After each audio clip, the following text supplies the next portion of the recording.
అనేది కూడా అవసరం. ఏ డిఫరెన్స్ వల్ల ఏమేమి అవుతాయమ్మా అందులో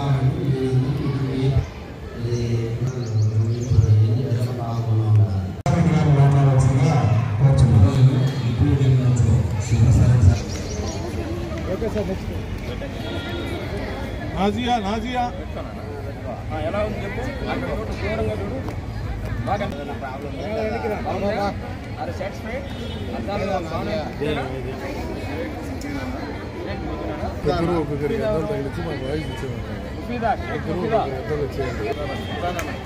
పని చేస్తారు వెరీ గుడ్.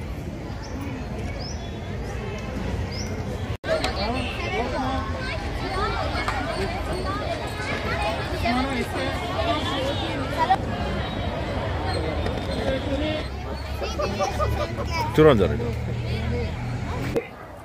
ఈరోజు డిబిసిఎస్ డిస్ట్రిక్ట్ బ్లైండ్నెస్ కంట్రోల్ సొసైటీ ఆధ్వర్యంలో గతంలో ఈ స్కూల్లో స్కూల్ ఐ స్క్రీనింగ్ ద్వారా పరీక్ష చేసిన పిల్లలందరికీ కూడా ఉచితంగా అద్దాలు ఇవ్వడం జరుగుతుంది.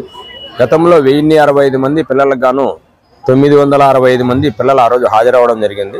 ఆ 965 మంది పిల్లల్లో అందరినీ మొత్తం 9 పరీక్ష చేయగా 138 మందికి దృష్టిలోపం ఉన్నట్టు గుర్తించడం జరిగింది. ఆ 138 మంది కూడా ఈరోజు ఉచితంగా డిబిసిఎస్ ఆధ్వర్యంలో ఉచితంగా అద్దాల పంపిణీ కార్యక్రమం కూడా ఈరోజు డిప్యూటీ డిఎంఎండ్ సుప్రసాద్ రెడ్డి గారు, మెడికల్ ఆఫీసర్ ఎంబిందు గారు, ప్రోగ్రామ్ ఆఫీసర్ వెంకటేశ్వర్లు గారు మరియు సుబ్బారెడ్డి గారు అందరి ఆధ్వర్యంలో ఈరోజు ఉచితంగా పిల్లలందరూ కూడా ఇవ్వడం జరుగుతుంది. ఈ ప్రతి సంవత్సరం కూడా ఇలాగే ఈ పిల్లలందరూ కూడా ఉచితంగా అద్దాలు ఇవ్వడం జరుగుతుంది. ఈ సందర్భంగా పిల్లలకి మరియు వారి పేరెంట్స్కి మేము తెలియపరిచేది ఏంటంటే ఈ పిల్లలకి ఒక్కసారి దృష్టిలోపాన్ని సుమారు 60 మంది కొత్తగా దృష్టిలోపం ఉండేవాళ్ళు గుర్తించడం కూడా జరిగింది.